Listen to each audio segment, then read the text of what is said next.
Story, you guys are probably thinking of fairy tales, like Disney movies and long ago bedtimes. But stories are far from a thing of the past. They're more than something to distract little kids with or to look back on with nostalgia. Stories are an integral part of everyday life. So let me give you an example. Once upon a time, there was a man. He lived in a house by the ocean. He had 2 grandkids and he liked when they came over. Now, I want you all to be very aware of what you're thinking of right now. Hopefully it's some generalization of the human male, but do you feel attached to him? Do you care about him? Probably not. So let's try again. Once upon a time, there was a man. His name was Larson, and he lived in a little house by the sea. When his grandkids came over, his laugh sounded like the crash of the ocean, and when they left, he often found himself pacing in front of his dark TV. Thinking back to his own childhood, he'd remember hot summers and rusty bikes and old friends, and he'd marvel at how fast the time passed. So this time around, hopefully you guys care a little more about this imaginary person I've created in my head, this man with grandkids and an ocean laugh and a life gone by. And this ability to make you guys care about something that has no context in your real life at all, that's the power of storytelling. And we do it all the time. So when I tell Tally about my emotions or Jackie about my day, those are both examples of stories. They're just very informal ones. Stories can be simple, they can be complicated, but they all have the same purpose, to share your experience. Now, it's common knowledge that storytelling creates empathy, but did you know that there's actually scientific evidence to back this?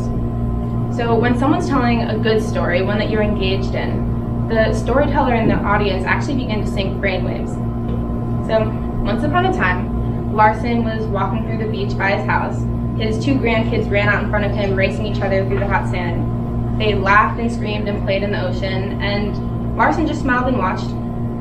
He knew that when they were done, he'd bring them back up to his house, and they'd have a lunch of turkey sandwiches and potato chips. Larson was happy. Alright, so if you guys have begun to care even a little about Larson and his grandkids, then your brainwaves are becoming more similar to mine by the second. So when I mention anything involving motion, so Larson's grandkids running or playing or swimming, my motor cortex becomes activated as I imagine that. And if you're imagining the same thing as me, so does yours. When I mention the food that they eat, my sensory cortices become activated, and so do yours. Imagining something is not a passive experience. Your brain is literally doing its best to place yourself in the situation that you're hearing about. So that's why so many people describe reading a book or watching a movie as a transportational experience. Your brain is reacting to imaginary information as if it was real. So that's if you care about a story. Now, let's say you're reading something or you're listening to something that you might not care so much about, you might not be as interested in, like maybe Hamlet. Those parts of your brain are not activated at all. The only parts of your mind that is engaged are the Wernicke's and Broca's areas, which are just responsible for processing language. So when you're reading something that you're not too interested in, you're not imagining, you're not visualizing, you're just understanding English. But if you are interested in a story, further research shows that something else is happening. Your brain begins producing oxytocin, which is the neurochemical responsible for empathy. So on top of synchronized brainwaves, you're also feeling empathetic towards the storyteller and their story. So you might be wondering by now, Jen, why do we care? We know that stories cause empathy. We all took Mrs. Jessica's 9th grade English class. But how am I supposed to keep talking about this for 8 to 10 minutes? Well, in about 2 months, most of us are going to find ourselves in a very similar situation, surrounded almost entirely by strangers, endless amounts of people that we don't know, have never seen before, and might never know. Try imagining it right now. Everyone in this room is now a stranger. You don't know anything about each other or me. Mr. Loabo is now just a strange man sitting in the corner. Once upon a time, we were all perfect strangers.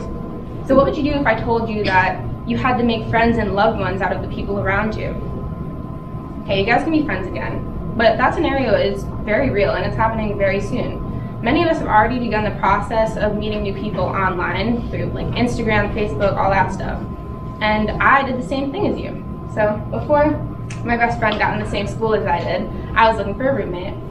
And I did everything right. I made a little post, I accepted the follow requests, I answered the little DMs, And at first what I found was kind of frustrating. I was like, how am I supposed to get past the, what's your name, what's your major, where are you from? Like, how am I supposed to actually figure out who this person is that's typing to me on Instagram thousands of miles away? So the answer actually came on a college visit that I went to, but it had no parents allowed. So I was literally surrounded by hundreds of strangers. And it was obviously like scary, but I had a good time. And something cool happened as I began to introduce myself to these people and make new friends.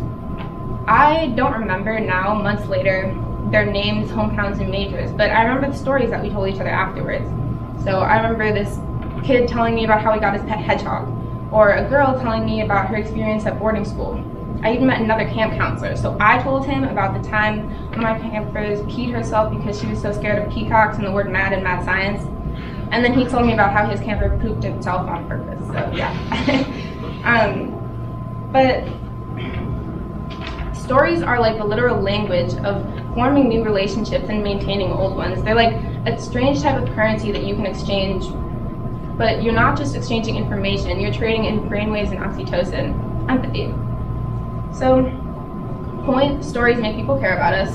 Another point, no one wants to be friendless and alone in college. So, my third point, make your stories good. Because we're telling informal stories so much of the time, they rely a lot on social cues, so like the obvious, don't make your stories too long, keep them on topic. If your friend is telling a story, listen and react to that story before starting a new one. But my biggest tip to give you guys about telling a story is, again, wrapped up in empathy. So the literal definition of empathy is to walk in someone else's shoes, to feel for someone else as if they were yourself. So as a storyteller, that's your goal. You need to give your audience enough information to do that. So my first story that I told, the one where I literally just mentioned like a man and a house and grandkids, that's not enough information for you guys to visualize yourself in that situation. So including sensory details that engage the audience's brainwaves, like literally, is a good tip. And also small details that the audience can use to relate back to their lives. So like, I know that most of you guys have ran through the beach before. You've gone swimming, you've probably had a turkey sandwich. You know what it's like to look back on your life and have a loud laugh. So those are all details that will make you feel more connected to the story. Now, looking around the room, some of you are my best friends, some of you are my good friends, some of you I've been going to school with since kindergarten and I cannot remember the last time we had a conversation. But I can guarantee that if any of you came up to me right now and were to tell me like a 10-minute story about your lives or your interests, something that was interesting to you and engaging to me, I guarantee you that my empathy for you would go up 100 times over, because that's just how stories work. And if you think about it, that's kind of what these TED Talks are all about. Thank you.